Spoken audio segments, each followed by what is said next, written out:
The PLAS-1 Scorcher needs to be your primary weapon in Helldivers 2, and here's why. The PLAS-1 Scorcher has strong rounds that take pretty much everything you're going to come across in the game. It also has super little recoil, even while you're moving or not aiming down sights. And it also just looks, feels, and sounds amazing while you're firing it. It's an overall great primary weapon. So you can find the Scorcher on the last page of the original Helldivers Mobilize Warbond. It's like 10 pages. On the 10th page, the very last weapon you can get. And after playing with it, putting so many hours in with the Scorcher, I realized why it was on the 10th page. Because it's the best primary weapon in the game. I mean, let's go over the stats. So the PLAS-1 Scorcher does 200 damage per round, has a 15 round mag capacity, and then it has 20-ish recoil, and then the fire rate's about 250. Now some of these stats may not seem like the most beautiful, but pay attention to the light armor penetrating and the explosive traits of the weapon. They're extremely underrated. Granted, light armor penetrating doesn't seem like it's going to be that useful, right? But if you account for the explosive factor of each round of the weapon, it ends up doing a lot more damage than you would think, making this one of the most vital and one of the most amazing weapons in any of the war bonds.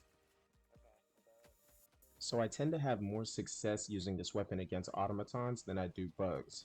And there's certain pros and cons to both and why I choose to run it anyways, regardless of the enemy type. But basically, when you're fighting bugs, bugs are more of like a horde management type mission. So you always have to control all the crowds, and this is a weapon that you don't really want to use at close range. It's very, very excellent, probably the best gun in the game when it comes to medium/long range, but it is very, very difficult to use close range. And that's why it's easier to use it against automatons than it is against bugs, because when hunters like corral you and horde you, the explosive factor of each round can damage you and also kill you and or your teammates. But against automatons, since they shoot back but mainly from a distance, you rarely run into close range fights with automatons. You're not really going to run into that issue, and you get to really maximize the explosion factor.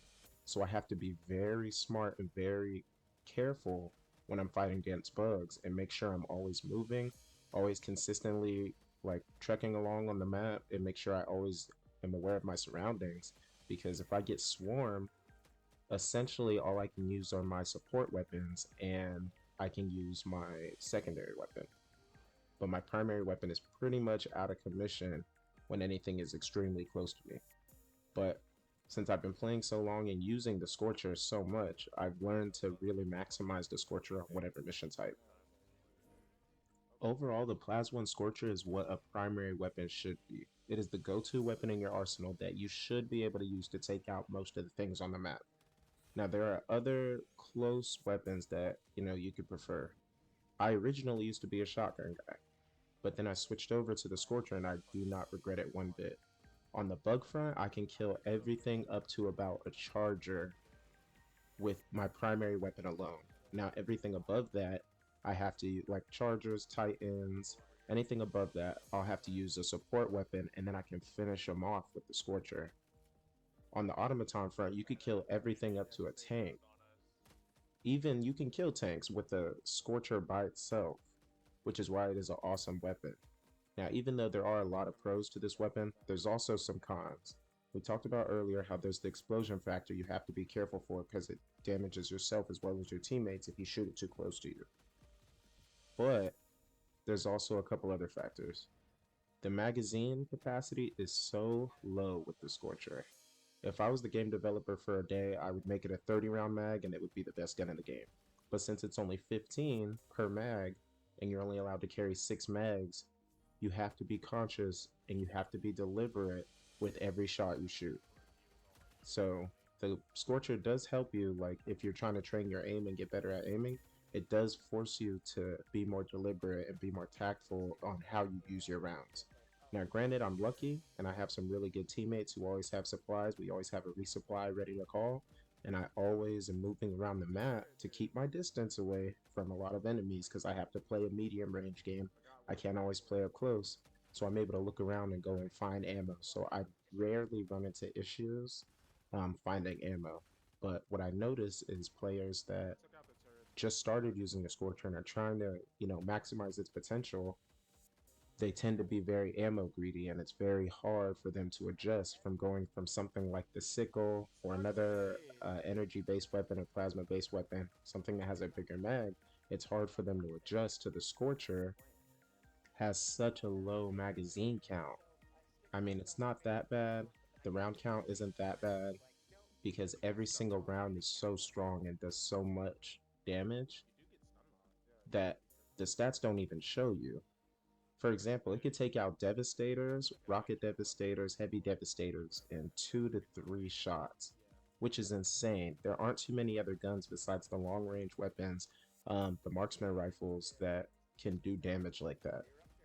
In terms of explosive damage, the only other 2 weapons I think that can compete in terms of explosion damage are the brand new Eruptor and then also the Blitz shotgun, the plasma shotgun. So there are a few ways to combat the weaknesses of the Scorcher. Number 1 is be self-conscious of your ammo. Number 2 is play a medium to long range type game with the weapon. And number 3, run a loadout that covers the Scorcher's weaknesses. So if you can't fight close range, make sure you bring an auto pistol to assist with that. If you need to hit the shots because you're low on ammo, make sure that you bring stun grenades or impact grenades. And just make sure when you're fighting bigger enemies like chargers, titans, tanks, that you're aiming for the critical points. You're very deliberate about where you're aiming because not only is your round count small, but you have to maximize the explosion factor. So at the very least, if you can't get the direct hit on the critical points, maybe the explosion factor can help assist. And that's why I love the Scorcher. I think it's the best primary weapon in the game. I don't think any weapon yet has come out in terms of primary weapons that are better than this one. And I think that everyone should have one of these in their loadout. But yeah, thanks for watching the video. I appreciate it.